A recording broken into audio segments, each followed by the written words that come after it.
Get ready. 5 seconds. Start. Sir, as a teacher, I am pleased to note that the government have appointed an old teacher, Dr. Kothari, as the chairman of the University Grants Commission.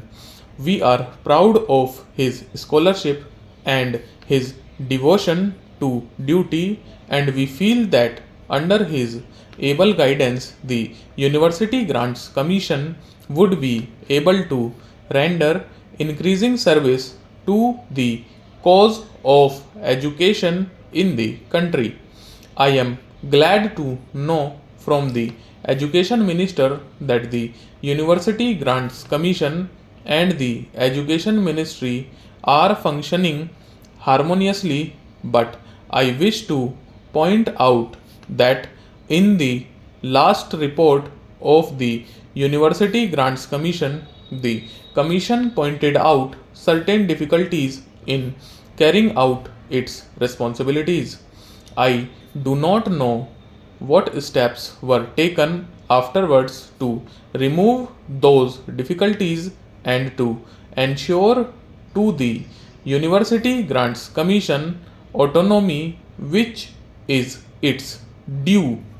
Sir, we are holding conferences of the Ministers of Education and conferences of the Vice Chancellors of the universities, and I feel that we should also hold conferences of the chairman of the University Grants Commissions of various states. In spite of that jurisdiction, we are holding conferences of Vice Chancellor of universities, and we are dealing with various educational questions.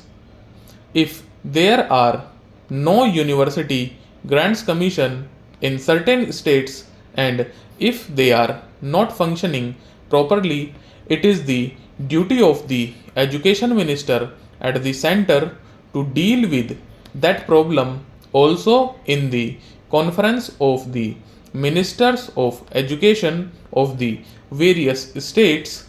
If they find some difficulty in having a conference of the chairman of the University Grants Commission of the various states, I do submit that the universities are not functioning as autonomously as perhaps the education minister wished them to function. I know that in the last report of the University Grants Commission, it was said that freedom is vital to good education and democracy, and I know that our education minister today also repeated the same idea in other words, but I am afraid that interference in university education is rather increasing. The bureaucratic spirit is tending to dominate the university life much more than it did when we were under the British regime.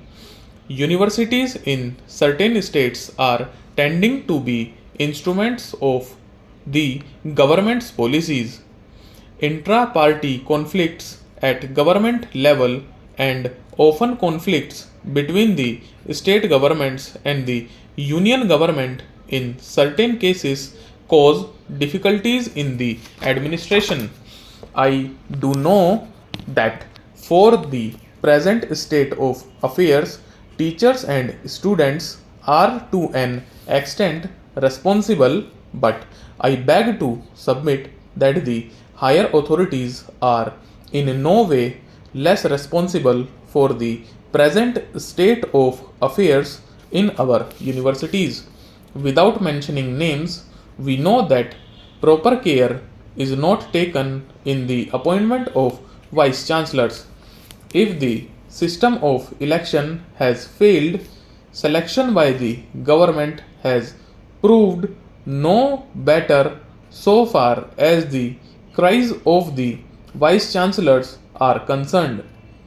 in many universities, the directors of education are chosen as vice chancellor, and I have no reason to believe that their selection is in general resented by the professors of the universities concerned. I do admit that some of the directors of education might be fit even to be in charge of universities, but I do feel that if the government wish that persons in charge of secondary education should also take interest in university education, it is proper to appoint them as university professors before they are appointed as vice chancellors of universities. I have in mind a person like Dr. Amarnath Jha, who belonged to the Provincial Education Service. He served as university professor, had experience of university education, and then, when he became the vice chancellor of the university, he discharged his duties as vice chancellor admirably well. I wish to point out that personal character, wide human sympathy, interest, and understanding of university education, capacity for leadership, faith in the democratic ideals, reputation for learning, and confidence of the authorities are absolutely necessary in a good vice chancellor, and proper care should be taken in devising ways and means for selecting proper persons as vice chancellors of universities. I welcome the new pay scales of teachers of the central universities. I do wish to point out that there is a great need for the amalgamation of the grades of lecturers and readers. Most of the teacher conflicts are due to these two grades of lecturers and readers, and greater harmony will prevail among teachers in case the two grades subject to certain efficiency bar are amalgamated. I do feel that there is no marked difference in the abilities of teachers of central and state universities, and there is need for equalization of the pay of teachers of state universities.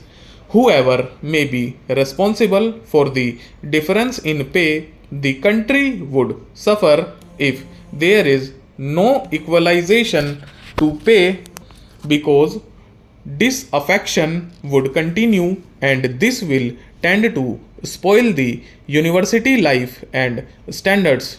I wish to point out that some system of transfers should be encouraged by the University Grants Commission. Stop.